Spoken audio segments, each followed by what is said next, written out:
Forced to marry her billionaire boss at 19, what he placed in her hands on their wedding night left everyone speechless. Her mother had laid it out on the bed that morning, emerald silk, beaded at the sleeves, the kind of dress that costs more than a month's rent in the village where Elena had grown up, and said, with the particular combination of apology and necessity that had defined their relationship for the past 3 years, "You will look beautiful." Elena had put it on. She had braided her hair. She had picked up the bouquet of red roses that had been delivered at dawn, no card. Just flowers, from a man she had met exactly 4 times, and she had walked out into the evening light of the Harlow estate where string lights hung between old wooden buildings like captured stars. She was 19 years old. She was about to marry a man she didn't know, and the entire town of Millfield had turned out to watch. His name was Dominic Harlow, 34 years old, owner of Harlow Industries, which controlled the primary employer in Millfield and 3 surrounding counties. Heir to a family that had built this town and, in certain moods, believed they still owned it. He was not cruel. That was the thing people always said first, as though the absence of cruelty was sufficient qualification for the arrangement that had been made. He was not cruel. He was simply certain, accustomed to decisions being made and executed cleanly, accustomed to getting what he wanted without the inconvenience of wanting to be questioned. He had wanted Elena, not romantically or not only romantically. It was more complicated and more cold than that. Her father, Marco Vasquez, had worked for Harlow Industries for 22 years and had, in the last 3, accumulated a debt to Dominic's family that had grown beyond his ability to repay.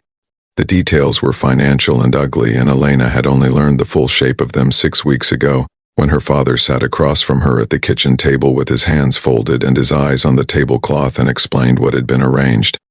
"It isn't what it sounds like," he had said. "It sounds like you sold me," she had said. He had not answered, which was its own kind of answer. She had met Dominic 4 times before the wedding. The first time was at his office, his actual office, the large one on the 4th floor of the Harlow Industries building with the window that looked out over the town. He had stood when she entered, which she had not expected, and offered her coffee, which she had refused, and then sat across from her and said, without preamble, "I imagine you have questions."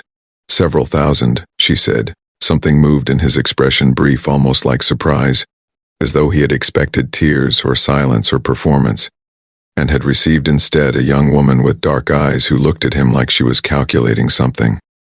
"Ask them," he said. She had. All of them. Over the course of 2 hours, she had asked every question she could think of about the arrangement, about her father's debt, about what would be expected of her, about what she would and would not be required to do, about what her life would look like, about what would happen if she refused. He answered each one directly, without flattery or evasion. When she asked what would happen if she refused, he was quiet for a moment. "Your father loses everything," he said. "The house, his position, the debt gets called immediately. I'm not telling you this as a threat. I'm telling you because you asked for honesty, and that is the honest answer." She had looked at him for a long time. "You understand," she said carefully, "that what you're describing is not a marriage. It's a transaction." "Yes," he said, "and you're comfortable with that." A pause. Something shifted behind his eyes, subtle, significant. "I am used to transactions," he said. "Whether I am comfortable with this particular one is a more complicated question." She had not expected that either. The second meeting was brief paperwork, attorneys, the cold administrative machinery of the arrangement clicking into place. She signed things. He signed things. They did not speak except when the attorneys required it. The third meeting was dinner, at his request, not the estate, a restaurant in the next town over, somewhere no one from Millfield would see them. She had almost not gone. Then she had thought about her father's face at the kitchen table, and she had put on her coat and driven herself. He was already there when she arrived. He stood again when she walked in. They ate. They talked, not about the arrangement, about other things. He asked about her plans before all of this had happened. She told him, university, literature. She had a place at a school 3 states away that she had earned entirely on her own, that she had been preparing to leave for in the fall. He was quiet for a moment. "You gave that up," he said. "It wasn't my choice," she said. Another silence. "What would you have studied?" he asked. "Everything," she said. "I would have studied everything." He looked at her across the table, and she had the unsettling sense that he was seeing her actually seeing her for the first time. Not the daughter of Marco Vasquez, not the girl in the arrangement, just her. She did not know what to do with that. The fourth meeting was the rehearsal. Practical, brief, the estate staff moving around them like a choreographed machine. He had stood beside her at the altar position while the officiant walked them through the sequence, and at one point his hand had brushed hers accidentally, and they had both gone very still for a moment. He had not apologized, she had not moved away, neither of them mentioned it. And now it was the wedding. Elena stood in the courtyard of the Harlow estate in her green dress with her roses, and the string lights cast gold across everything, and the town of Millfield filled the chairs and watched, and Dominic stood at the end of the aisle in his black suit with his hands in his pockets and his expression giving absolutely nothing away.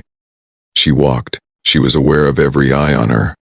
She was aware of the weight of what she was walking toward and what she was walking away from. She was aware of her mother in the front row with her hands clasped and her father beside her, not able to look up from the ground. She reached the altar. Dominic looked at her. For the first time in all 4 of their meetings, she could not read his expression. It was not closed off, it was something else, something she didn't have a word for yet. The ceremony moved forward. They said the words the officiant required. He placed the ring on her finger, simple, significant, not ostentatious, which surprised her. She had expected something performative. It was not. And then before the officiant could pronounce them anything, Dominic turned slightly and nodded to someone off to the side. His attorney stepped forward and placed an envelope in Elena's hands. The murmur that moved through the assembled town of Millfield was immediate and uncontained. Elena looked down at the envelope, then up at Dominic. "Open it," he said quietly. Just to her, she opened it. Inside was a document, several pages dense with legal language, but the summary at the top was written in plain English. She understood that was deliberate. She read it. She read it again. She looked up at him. "This is," her voice was not quite steady, "this is the deed to my father's house." "Yes. And his debt, it's cleared," Dominic said, "completely. As of this morning." And as she turned to the next page, her hands were not steady at all now.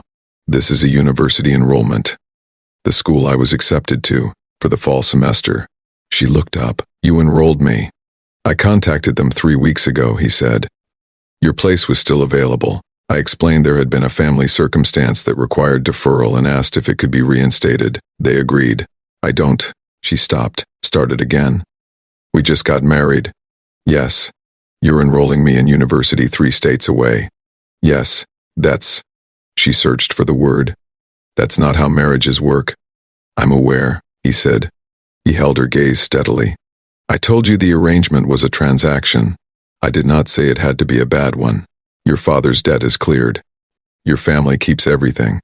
And you," he paused, "you get to study everything, like you said." The murmur in the crowd had grown. No one in Millfield had seen anything like this. No one had expected it, least of all Elena. "Why?" she said. The question was barely above a whisper. He was quiet for a long moment. "Because you sat across from me in my office and asked 1,000 questions and never once cried," he said. "Because you drove yourself to dinner and looked at me like you were calculating the geometry of the trap and trying to find the exit. Because you had plans, real plans, earned plans, and someone took them from you without your consent." Another pause. "And because I have enough money to fix that, and I found, when I actually thought about it, that I was not comfortable leaving it unfixed." She stared at him. "You could have just paid the debt," she said. "You didn't have to marry me to do that." Something moved across his face. The first fully unguarded thing she had seen there. "No," he said, "I didn't."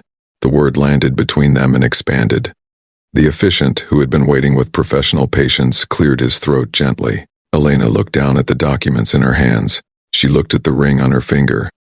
She looked at this man 34 years old, more complicated than she had allowed herself to consider. Looking at her with something that was either the beginning of something real or the most elaborate transaction she had ever witnessed. She decided, in that moment, that she would find out which. "You're going to have to answer a lot more questions," she said. "I know," he said. "Starting tonight. I expected nothing less." She almost smiled.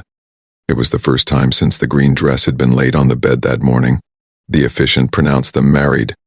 The town of Millfield applauded with the bewildered enthusiasm of people who had come expecting one story and received an entirely different one. The reception was unlike anything Millfield had seen. Elena moved through it differently than anyone had expected, not on Dominic's arm, performing the role of new bride, but beside him, talking to his business associates with the focused intelligence of someone who had been paying attention her whole life and was done pretending otherwise. She asked questions. She pushed back on things she disagreed with. She laughed, real laughter, when something was actually funny, not the performed kind. Dominic watched her from across the courtyard at one point, watched her hold her own in a conversation with 3 men who ran companies, all of them leaning in, all of them adjusting to her, and something settled in his expression that had not been there before. His oldest friend, Marcus, appeared beside him. "She's not what you described," Marcus said. "I described her accurately," Dominic said. "You said she was Marco's daughter. You didn't say." Marcus gestured vaguely at the scene across the courtyard. "That I'm learning," Dominic said quietly, "that I significantly underestimated the situation." Marcus looked at him. "Is that a problem?" Dominic watched Elena laugh at something genuine and unguarded, and the string lights caught it and turned it gold. "No," he said, "I don't think it is." Late that night, after the guests had gone and the estate was quiet, Elena sat on the steps of the main house with her roses in her lap and her shoes beside her and the documents spread across her knees, reading every line. She heard the door behind her and didn't turn. Dominic sat on the step beside her, not close. Appropriate distance. He had taken off his jacket and loosened his tie and was carrying 2 cups of coffee. He set one beside her without asking if she wanted it. She picked it up. They sat in silence for a moment. "The university program starts in September," she said. "Yes. That's 4 months." "Yes. What happens in 4 months?" She was not asking about logistics. He was quiet for a moment. "That depends on the next 4 months," he said honestly. She considered that. "And if I go to university and I come back and I've decided this," she gestured at the space between them, "isn't something I want, then I will have kept my word," he said. "Your family is protected regardless. That doesn't change. You'd let me go. I would never have the right to keep you," he said. "That's not what this is." She looked at him. The courtyard lights had mostly dimmed. The night was warm and quiet and smelled like roses and distant rain. "You're more complicated than I expected," she said. "So are you," he said. She turned back to the document. "Read another line." "I'm going to study everything," she said. "I know," he said. "And I'm going to come back different. I'm counting on it," he said. She looked up at the string lights still glowing softly above the courtyard. She thought about the kitchen table and her father's hands and the green dress laid out on the bed and the 1,000 questions she had asked in an office on the 4th floor. And this man who had answered every single one. She thought about September. She thought about everything. "Thank you," she said, quietly, meaning it. "Don't thank me yet," he said. "I have 4 months to prove the rest of it." She almost smiled again. It came easier this time. "You'd better get started," she said. He looked at her, and this time she could read his expression perfectly. It was the beginning. She walked into that courtyard expecting a cage. He handed her a key instead. The rest of the story was entirely hers to write. The end.